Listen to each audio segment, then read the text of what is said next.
Hello students, welcome to Rhythm Classes. My name is Arvind Singh and today's our topic is Class 7 Mathematics Chapter 12 Algebraic Expressions Episode 3. Students, our next heading is Addition and Subtraction of Algebraic Expressions. यानी अब हम addition और subtraction करना सीखेंगे algebraic expressions का।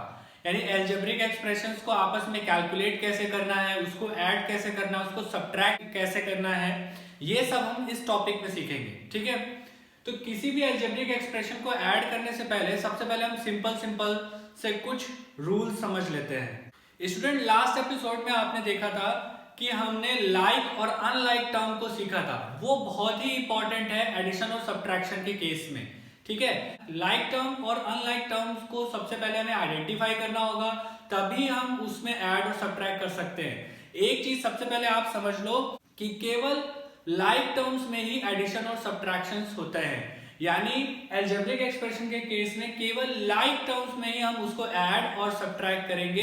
Rest of cases में वो वैसे ही रह जाएगा जैसे हमारा क्वेश्चन दिया हुआ है, वही हमारा आंसर हो जाएगा। फॉर एग्जाम्पल, इसको एग्जाम्पल से समझते हैं।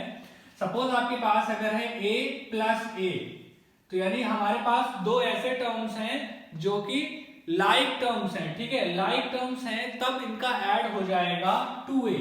ओके, और अगर कभी हमारे पास होगा a प्लस बी, यानी इस केस में देखो एक a है और एक b है, यानी यहां से हम कह सकते हैं ये लाइक टर्म्स नहीं है, यानी अनलाइक टर्म्स हैं, तो इसका एडिशन आंसर में भी a प्लस बी ही आएगा, इसमें और आगे कुछ भी एडिशन में नहीं होगा। ठीक है, तो सबसे पहली बात आप ये समझ गए कि हम अनलाइक टर्म्स में एडिशन और सब्ट्रैक्शन नहीं कर सकते, इसलिए हमें लाइक टर्म्स ढूंढने होंगे एडिशन और सब्ट्रैक्शन करने के लिए। ओके स्टूडेंट्स, अब हम सबसे पहले एडिशन का केस देख लेते हैं। ठीक है, सपोज हमारे पास कोई दो टर्म है, लाइक जैसे यहाँ पे लिखा हुआ है 3x प्लस 4x, और हमें इन्हें ऐड करना है। 3x प्लस 4x को ऐड करना है, तो हम कैसे करेंगे? तो सबसे पहले स्टूडेंट याद रखो, जो अननोन वेरिएबल होता है, वेरिएबल ही आपको कंफ्यूजन क्रिएट करेगा। अगर 3 प्लस 4 होता तो आप इक्वल्स टू 7 लिख देते सीधे सीधे, लेकिन वेरिएबल ही आपके लिए कंफ्यूजन क्रिएट करता है। तो वेरिएबल को सबसे पहले आप अपने दिमाग से हटा दो। आप सबसे पहले देखो ये दोनों लाइक टर्म है या अनलाइक है। अगर ये लाइक टर्म है तो आप वेरिएबल के बारे में सोचो ही मत, उसको छोड़ दो और बाकी के पार्ट को आप ऐड या सब्ट्रैक्ट कर लो।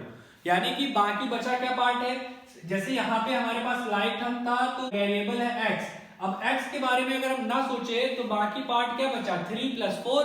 तो जो भी बाकी पार्ट बचा है उसको आप ऐड करके या सब्ट्रैक्ट करके लिख लो, और उसके बाद जो वेरिएबल आपने छोड़ा था उस वेरिएबल को आप यहाँ पे लिख दो। तो यही हमारा सिंपल आंसर हो जाएगा 3x plus 4x equal to 7x। Okay, इसको आप ऐसे भी समझ सकते हो कि ये x हमारा कोई एक मैंगो है। ठीक है, अब एक हाथ में हमारे पास 3 मैंगो है और दूसरे हाथ में हमारे पास 4 मैंगो है। अब दोनों को हम एक जगह कलेक्ट कर रहे हैं तो कितने हो जाएंगे, तो वो हो जाएंगे 7 मैंगो।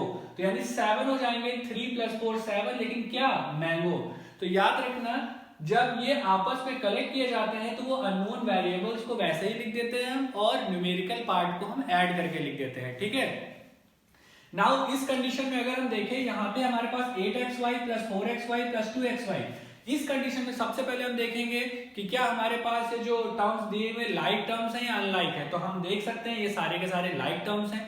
लाइक टर्म्स हैं तो इसमें एक लाइक टर्म का कुछ फैक्टर होगा, यानी कुछ वेरिएबल का पार्ट होगा। तो जो इसका वेरिएबल का पार्ट है उसको सबसे पहले आप हटा दो दिमाग से। अगर वेरिएबल आपने हटा दिया तो न्यूमेरिकल पार्ट में आपके पास क्या बचा, 8 प्लस 4 प्लस 2। तो 8 प्लस 4 हो गया 12 और 2 हो गया 14, तो इसको हमने ऐड करके लिख दिया 14।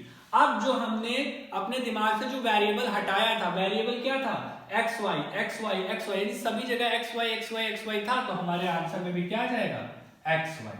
ठीक है, तो इसी प्रकार से सिंपली हम इसको ऐड कर लेते हैं। ओके स्टूडेंट्स, अब हम सब्ट्रैक्ट का केस देख लेते हैं। ठीक है, सब्ट्रैक्ट के केस में क्या होता है, जैसे सबसे पहले हमारे पास मान लेते हैं सिंपल सा क्वेश्चन लिखा हुआ है, तो ये भी बिल्कुल एडिशन की तरह ही होगा, बस इस केस में हमें सब्ट्रैक्शन करना होगा। अब देखो यहाँ पे अगर हम फिर से देखें, हमारे पास है 7n माइनस 4n, यानी n दोनों जगह है, कॉमन है, यानी एक तरीके से हम ये कह सकते हैं कि ये लाइक टर्म है। और अगर ये लाइक टर्म है तो फिर हम सिंपली इसके वेरिएबल वाले पार्ट को हटा देंगे। पहले वेरिएबल वाले पार्ट को हटा के इसके नंबर्स को देखेंगे। नंबर है 7 माइनस 4, तो 7 माइनस 4 क्या होता है, 3, तो हमने 3 लिख दिया। अब इसका जो वेरिएबल वाला पार्ट हमने हटाया था वो लिख देंगे। यानी ये हो जाएगा एंड इसका आंसर आ जाएगा 3n सिंपली। ठीक है, इस केस में हम देखेंगे हमारे पास है 11ab माइनस 5ab। ओके, तो अब 11ab और 5ab में हमें ये पता है ये दोनों लाइक टर्म्स हैं। लाइक टर्म्स हैं तो हम इसके वेरिएबल वाला पार्ट देखेंगे, ab वेरिएबल का पार्ट है, पहले इसको हम अपने दिमाग से हटा देंगे। 11 माइनस 5 सबसे पहले न्यूमेरिकल पार्ट कैलकुलेट करेंगे तो हो जाएगा 11 माइनस 5 जो कि हो जाएगा 6 और ab बन जाएगा हमारा ab, यानी जब बाद में हम वेरिएबल का पार्ट लेंगे तो वो ab बन जाएगा। ओके स्टूडेंट्स, अभी तक जो हमने एग्जांपल्स लिए थे वो बहुत ही सिंपल थे।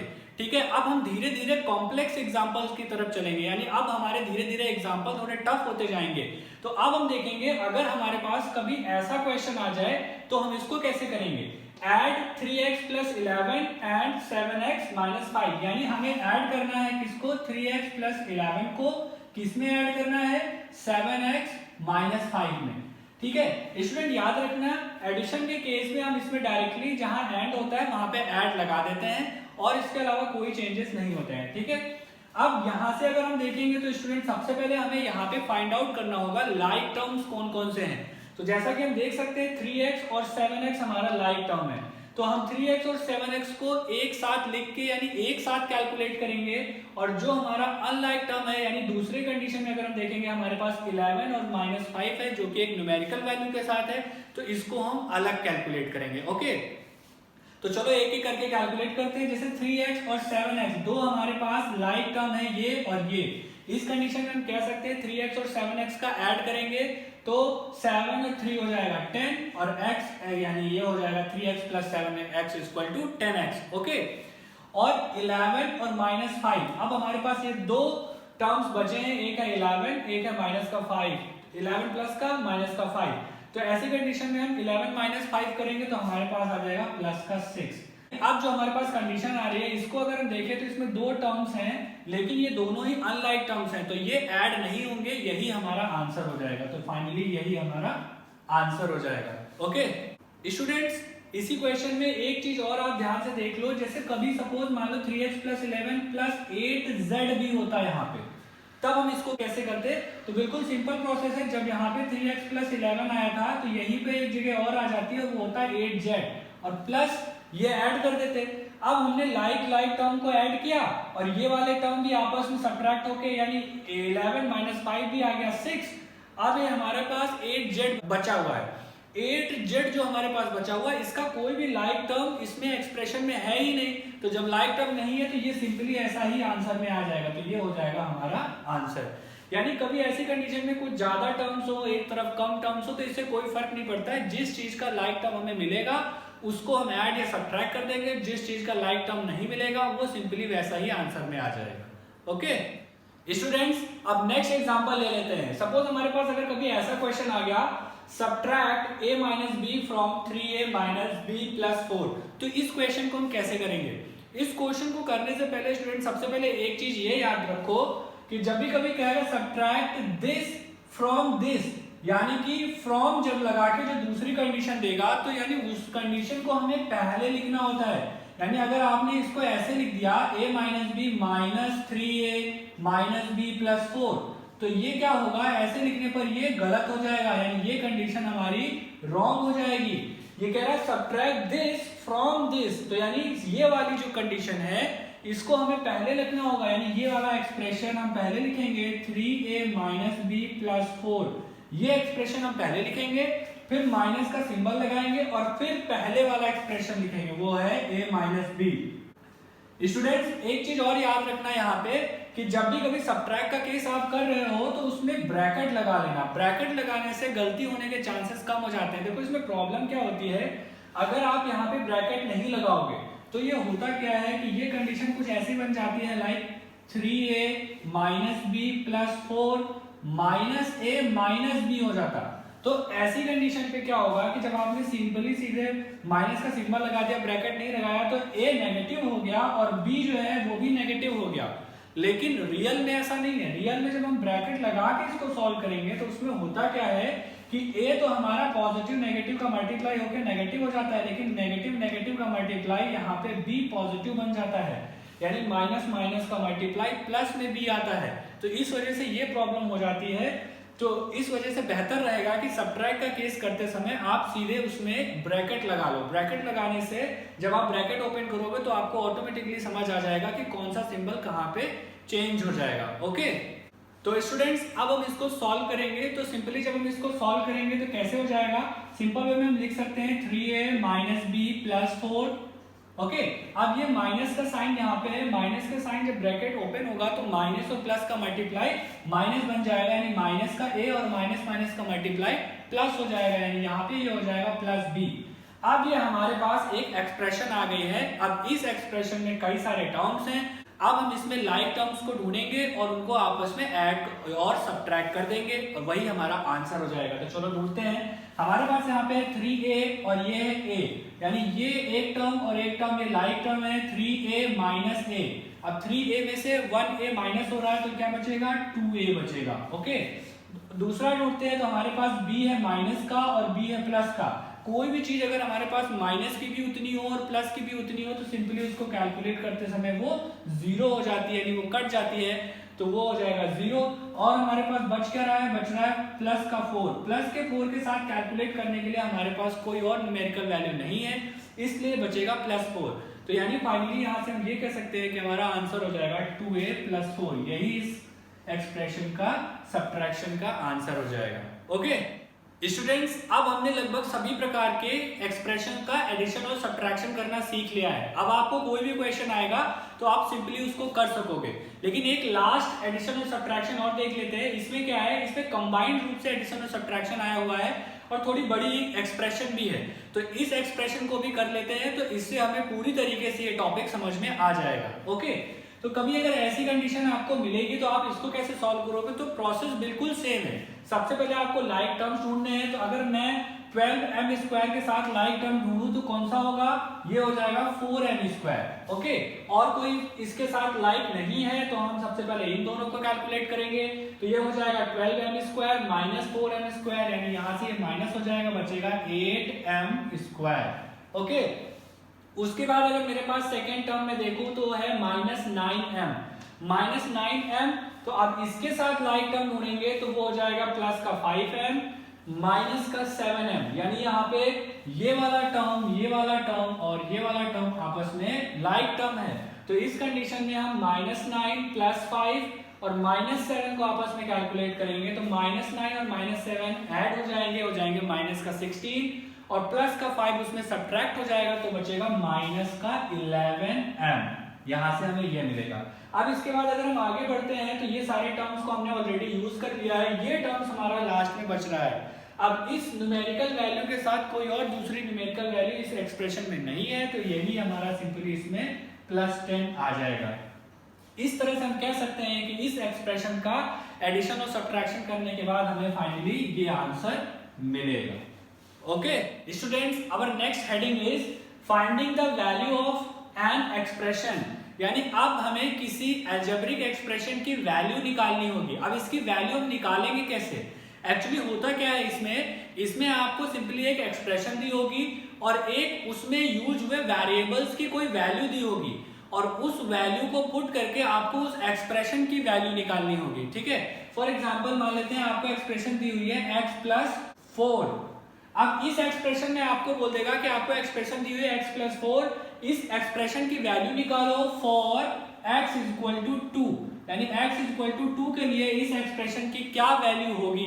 तो हम सिंपल वे में इसको करते हैं, इसमें ज्यादा कुछ नहीं करना होता है। इसमें हमें करना क्या होता है कि सिंपली जो वेरिएबल हमारा दिख रहा है उस वेरिएबल की जगह जो वैल्यू क्वेश्चन ने दी है उसको हम पुट कर देते हैं और सिंपली हमारा आंसर आ जाता है। तो अगर हम इसमें x = 2 को पुट कर दे तो हमें क्या मिलेगा, तो हम यहाँ से कह सकते हैं x की जगह अगर हम 2 रख दे तो 2 + 4 तो 4 है ही, तो ये टोटल ऐड होके बन जाएगा 6। यही हमारा इसका आंसर हो जाएगा।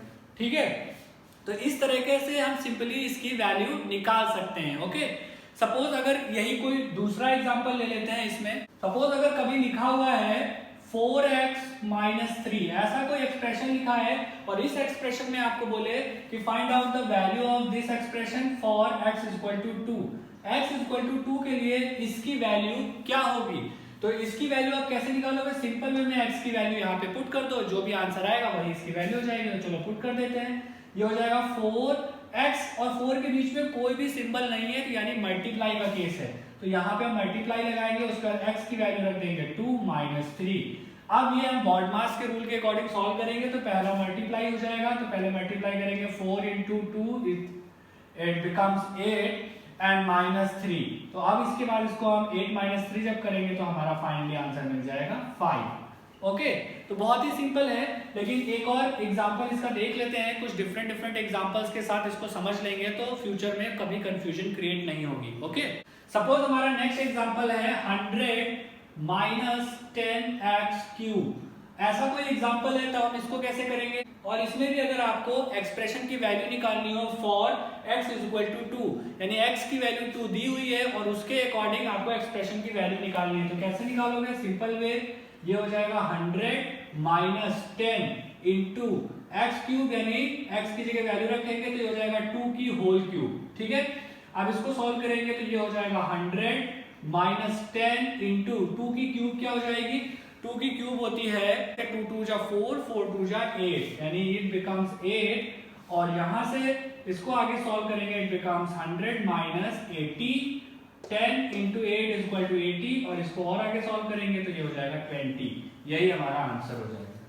ओके स्टूडेंट्स, अब यहाँ पे ध्यान देने वाली बात एक ये है कि अगर मैंने आप पिछले क्वेश्चंस में x की वैल्यू 2 ले ली है, तो इसका मतलब ये नहीं है कि आपको हर बार क्वेश्चन में x की वैल्यू 2 मिलेगी। ठीक है, और जरूरी नहीं है कि हर बार आपको x ही मिले एक्सप्रेशन में। ठीक है, यानी वेरिएबल की वैल्यू कुछ भी हो सकती है। तो फॉर एग्जांपल यहाँ पे x नहीं है, यहाँ पे n है, और इस n की वैल्यू अगर क्वेश्चन दे रहा है n = -2, तो इसके लिए हम इस एक्सप्रेशन की वैल्यू क्या निकालेंगे, क्या होगी इस एक्सप्रेशन की वैल्यू, तो इसको भी हम सॉल्व कर लेंगे सेम प्रोसेस से। इस बार n की जगह पे हम -2 रख देंगे। तो जब यहाँ पे लिखा हुआ है 5 × n² यानी -2 का square plus 5 × n that means -2 तो हमारा लास्ट में है ही।